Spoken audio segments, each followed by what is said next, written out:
Samantala, sinabi ni DILG Secretary John Vic Remulla na wala pa sila natatanggap na opisyal na impormasyon ukol sa umano'y waran. Ngunit inamin niya naghahanda ang DILG ng 10,000 man task force para sa posibleng dragnet operation kung sakaling kailanganin. Grabe 'no, 10,000. Sa kanya pala galing yun.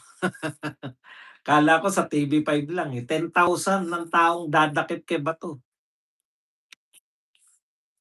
Hay naku, kriminal ba yung dadakipin niyo?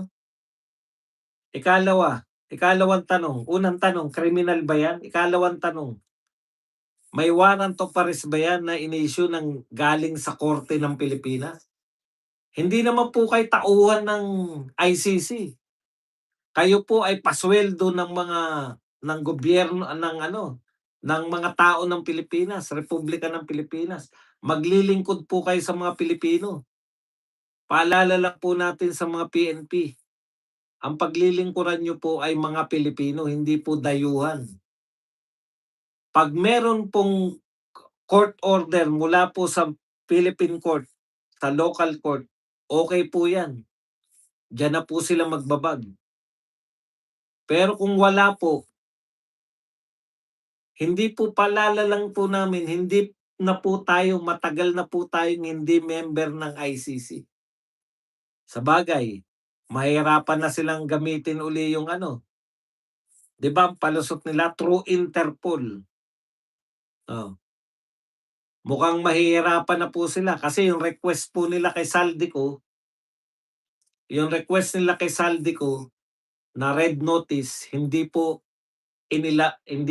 pinayagan ng Interpol. Ang analysis diyan ni Lito Banayo, sabi ni Lito Banayo, kaya hindi na pumayag yung Interpol na i-red notice si Saldico. Ang tagal na, November pa eh. Mabilis lang daw sana yan, lalo na kung ganyan ang usapin. Tumakas, malaking pera involved. Pero dahil nga po, sa ginawa nila kay Tatay Digong, ginamit nila yung Interpol red notice na yan o kung anumang notice, hindi na basta-basta mag-i-issue ang Interpol. Kaya medyo mahihirapan na silang makapanghuli uli, maski yung Interpol ayaw magpagamit.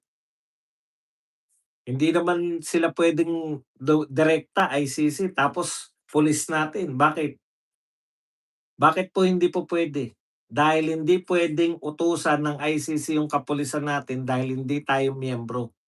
Ibang usapin po yung issue ng korte na kung may jurisdiction ba. Sabi ng ICC pasya nila may jurisdiction sila kasi naganap yung krimen, member pa tayo ng ICC. Pero wala po silang jurisdiction sa pulis natin. Yan po paulit-ulit po yan nililinaw ni President Marcos at saka ni then DOJ Secretary at ngayon ay Ombudsman Remulla. Sa mga pahayag nila nun, hindi tayo susunod sa ICC, susunod tayo sa Interpol. Wala pong legal entity na mag-utos yung ICC direkta sa ating kung member tayo, pwede pong gamitin ng ICC yung kapulisan natin kasi member tayo, kasama po yun. Pero dahil hindi na po tayo member, wala po silang jurisdiction sa pulis natin. Kinakailangan po through Interpol. Oh. Dahil nadala yung Interpol, sikat na sikat po yung pagkakahuli ni Tatay Digong sa buong mundo. Mahirapan silang manghingi ng mga red notice ngayon. Okay.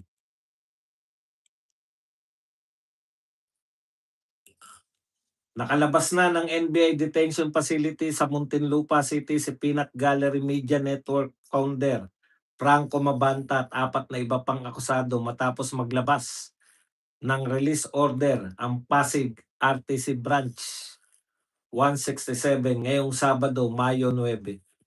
Pwede palang So, puwede palang bail, mag-order yung korte kaya po pala panay ang sorry ng, RTC judge kay, Jason Sa.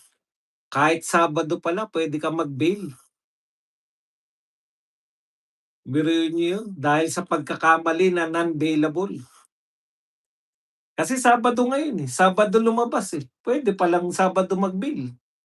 Oh, talagang mabait lang talaga yung mga Duterte supporters. Tinanggap lang ni Jason Sa yung kanyang ano, yung, paghingi ng paumanhin.